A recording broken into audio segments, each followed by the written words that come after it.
Ladies and gentlemen, what's up? My name is Victorian. Welcome to a classic WoW video. In this video I want to go over what is the best leveling spec for mages. And the best leveling spec is of course Frost, but there's still a lot of options, a lot of choice in the talent tree, so we're gonna take a precise look at how to spec, in my opinion. The reason I'm making this video is because I will be leveling a mage myself, and I did a lot of research and I just wanted to share my research, what I think is the best leveling spec. So you don't have to agree. If you do not agree, let me know in the comments down below. If you're going a completely different route, I'm open for any conversation about this, but all my research kind of puts out that this is, in my opinion, the best leveling spec. So first of all, we're gonna start with elemental precision. Reduces the chance that the opponent can resist your frost and fire spells by 2%. That's really important. So we're gonna stack it up 3 times. So now, the chance of resist are decreased by 6%. That basically makes us spell hit capped for mobs to 2 levels above you. But that's not a guarantee, because it also depends on the amount of frost and fire resistance mobs have, which is different for almost every type of mob. For example, the Yetis in the Domero Ice Cave, they're snow creatures, frost creatures, whatever you want to call them. They have a very high frost resistance. And I know, Domero, you don't have any talents yet, but it's just an example. So those Yetis, because they live into a snow area, they have a high frost resistance, so your frostbolt is still going to get a lot of resist. So it's better to use fireball on creatures like that. It's just an example, but this is how, frost and fire resistance work. So that's what mages have to go around. So even though we put 3 out of 3 on elemental precision, it doesn't mean we're never going to get a resist from a mob. It's still going to happen. It depends on their resistance stats. After that, we're going to just take 2 and improve frostbolt. Reduces the cast time of your frostbolt spell by 0.1 seconds. We'll take 2 to open up the next row of talents. And after that, we're going to take Permafrost. Increase the duration of your chill effects by 1 second and reduce the target speed by an additional 4%. That's really good, so we'll stack that up 3 times. So now the chill effects last longer by an extra 3 seconds and reduces the target speed by an additional 10%. Really good. Improve Frost Nova. Reduce the cooldown of your Frost Nova spells by 2 seconds. Yup, we'll take that. No problem with that. That's really good. Frost Nova, I'm gonna use that so much, so really important to take. Improve Blizzard. A little bit of controversy here, because I'm not sure how AoE grinding is going to work. AoE leveling, better said, but AoE grinding is going to work on classic servers. There's a lot of debate about it. A lot of people are saying it will not be doable. Some people say it will be doable, depending on the area, the mobs, all that kind of stuff. But I still believe that taking Improved Blizzard is a good choice, because it also helps in dungeons. And also when you pull a pack, no, not when you pull a pack, when you overpull. Let's say you pull 3 mobs or something during leveling, you could Frost over them, throw Improved Blizzard over them to slow them, and get the hell out of there. So I still think it's a good defense and defensive tool as well. And still for dungeons it's pretty good, especially on big packs. It gives the tank some time to pick everything up. So, adds a chill effect to your Blizzard spell. This effect lowers the target's movement speed by 30% in the last 2 seconds. We're going to take 3 out of 3. So now the movement speed is decreased by an extra 65%. Last 2 seconds. Like I said, still going to be good for dungeons. And if there are spots for mages to AoE grind, it's going to be really good. It's going to help out us a lot. After that, Cold Snap, no brainer. When activated, this spell finishes the cooldown of all our frost spells.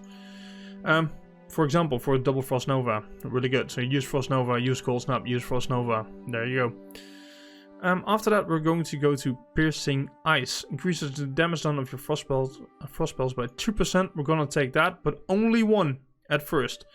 After that, the moment we selected this, we're going to go down to Frost Channeling.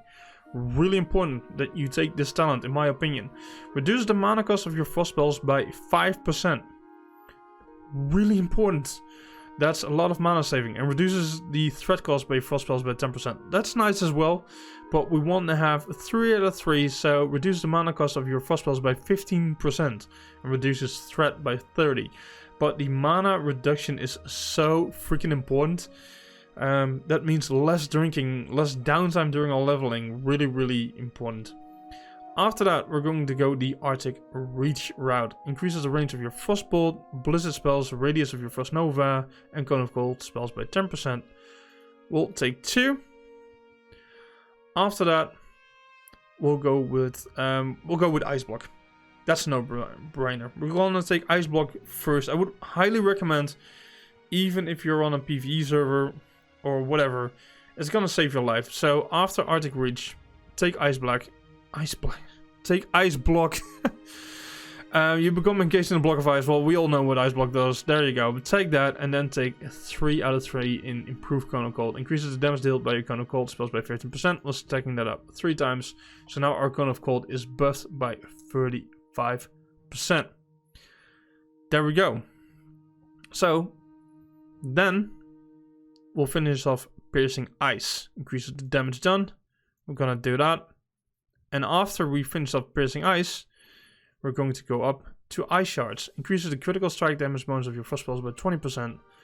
We'll take that, stack it up 4 times. So now we have a critical strike damage bonus of your frost spells by 80%. And then we'll move to Ice Barrier.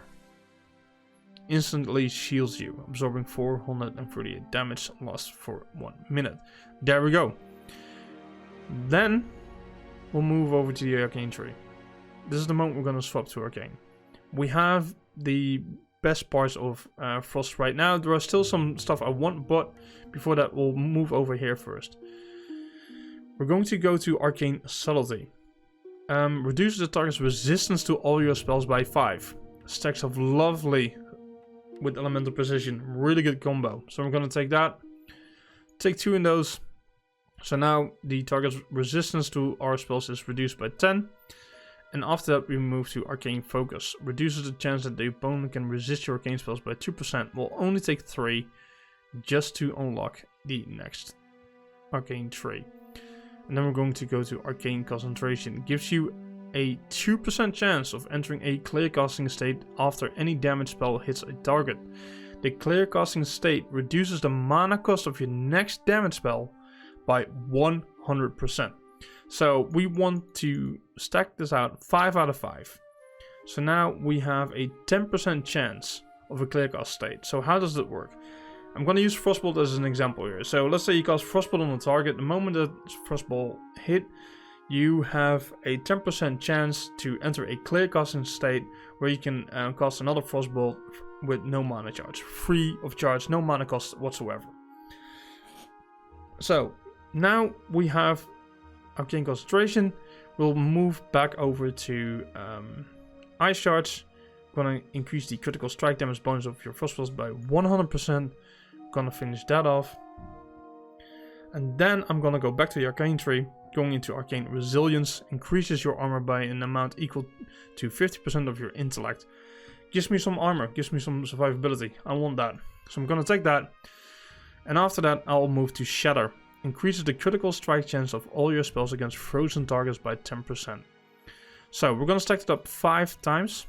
There we go. So when we put a target into a Frost Nova, for example, we have a extra 50% critical strike chance against that target. So that's really, really good. And then we have 3 points left. You basically, right now, you could put them anywhere you want to, in my opinion, but I would highly recommend to take Improved Frostbolt. Reduces the clear casting time of your Frostbolt spells by an extra 0.2 seconds.